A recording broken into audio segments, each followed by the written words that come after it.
saya menafsirkan, bukan menafsirkan ya. Kalau saya menafsirkan berarti saya seorang mufassir dan saya bukan seorang mufassir. Saya menafsirkan. Saya hamba Allah, saya manusia biasa yang mencoba mencerdasi sesuatu.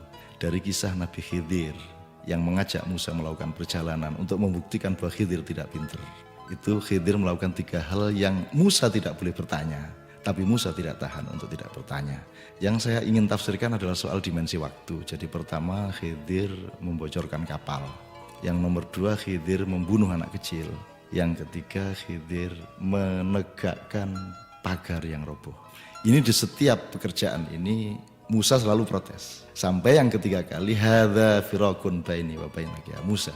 Kamu sudah 3 kali bertanya dan kamu sudah berada di puncak pelanggaran kamu terhadap saya. Kamu tidak boleh tanya. Kan kamu bertanya sampai 3 kali, sekarang inilah perpisahanku denganmu. Hadza firaqun baini wa bainak. Kelak Musa baru tahu makna dari 3 peristiwa tadi. Saya tidak akan mengajak Anda untuk mengulang-ulang lagi apa yang sudah Anda tahu mengenai 3 kisah itu. Tapi saya akan mengambil apa yang saya sebut, saya tafsirkan.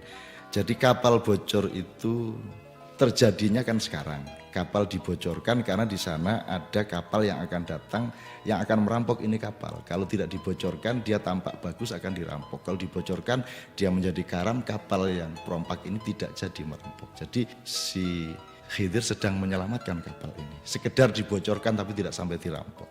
Yang kedua anak kecil dibunuh. Ini jangan ditiru ya.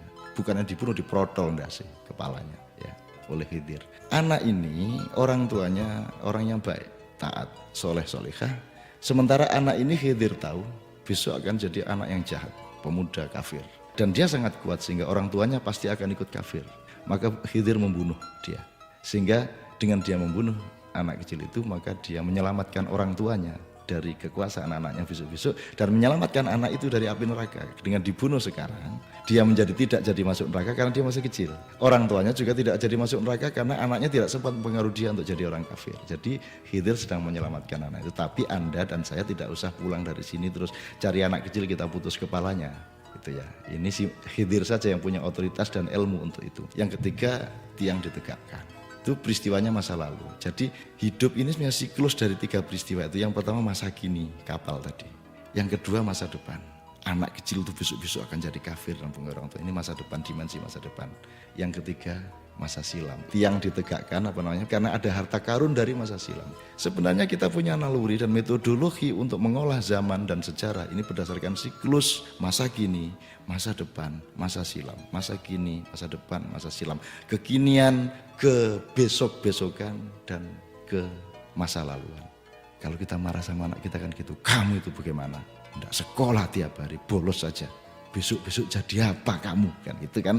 Dari masa sekarang dia bolos, terus kita bayangkan besok-besok anak kita jadi apa? Terus baru kita ngomong, mbok ingat bapakmu dulu waktu kecil. Jadi selalu sekarang, besok, kemarin, sekarang, besok, kemarin. Saya kira sebagai bangsa, pemimpin-pemimpin kita juga sudah melupakan siklus itu. Sehingga kita ini hilang di tengah-tengah dimensi waktu. Kita tidak tahu kapan sekarang, kapan besok, kapan kemarin. Karena kita sudah tidak mengerti irama waktu. Saya kira kita belajar soal waktu kepada Khidir. Dan saya kira dalam waktu 5 tahun ini Indonesia membutuhkan salah satu muridnya Nabi Khidir dalam tanda petik. Yang bisa memberi pencerahan kepada bangsa Indonesia untuk menata secara ritmis langkah-langkahnya pada periode-periode yang akan datang. Dan saya yakin yakinnya Allah akan mengabulkan, mengirimkan dan memunculkan orang yang masih tersembunyi itu untuk datang kepada Anda dan kepada saya. Untuk mengajari kita bagaimana menata masa depan Indonesia dengan ilmu waktu seperti itu.